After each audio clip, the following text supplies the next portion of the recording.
Од 7 часот утринава, мензата во затворот Идризово е претворена во гласачко место, каде гласаат затворениците.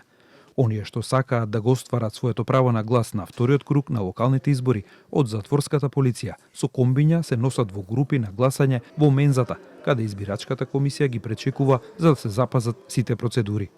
Тука гласањето не се врши со уредот за идентификација на гласачи УБИК, бидејќи затворениците немаат лична карта, туку според затворските книшки, односно по матичен број, се наоѓа кој затвореник од која општина е и соодветно на тоа му се дава 1, 2 или 3 ливчиња.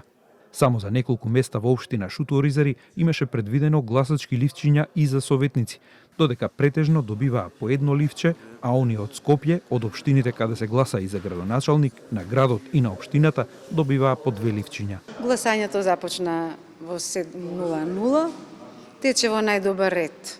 Значи, бројот на избирачкиот список е 620, до сега има некаде 5% излезеност. Затворениците велат дека го следеле предизборниот период и ветувањата на идните градоначалници и сега очекуваат по овој втор круг тие да се зафатат со работа, пред се околу хигиената и инфраструктурата на местата каде што живеат нивните семејства.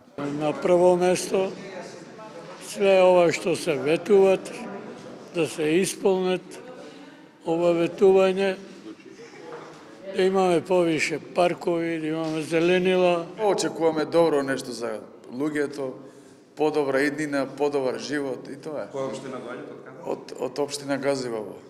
Среденост, малку да се среди, кој излезете да не чекате нешто убаво? Да чекаме нешто подобро да се направи како што ветиле да го исполнат.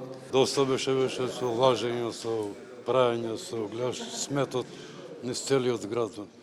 Очекуваме да биде подобро, сигурно ќе добие тој подобриот и толку. Во казнено-поправната установа Идризово, во вториот круг, право на глас имаат 620 затвореници, што е речиси двојно помалку во однос на првиот круг, бидејќи нема да гласаат оние каде изборот е завршен во првиот круг. Работата на комисијата која го следи гласањето во затворот Идризово е малку поспецифична. Тие тука имаат гласачи од 30 општини. За сите треба да се најдат ливчињата, нема УБИК, нема електронска идентификација, многу се оди по списоци и потоа секој гласачко ливче треба да се испрати до секоја општина од каде што потекнува, од каде што е гласачот. Па ние имаме списоци по општини и така гласаат, така се пакуваат, значи во коверти и во посебни специјални коверти од сите општини од цела Македонија, во целата држава, нели нормално, ги носиме во општина. Инаку денеска се гласа во 14 казнено-поправни установи, а право на глас имаат 1256 лица, кои се во затвор или во домашен притвор.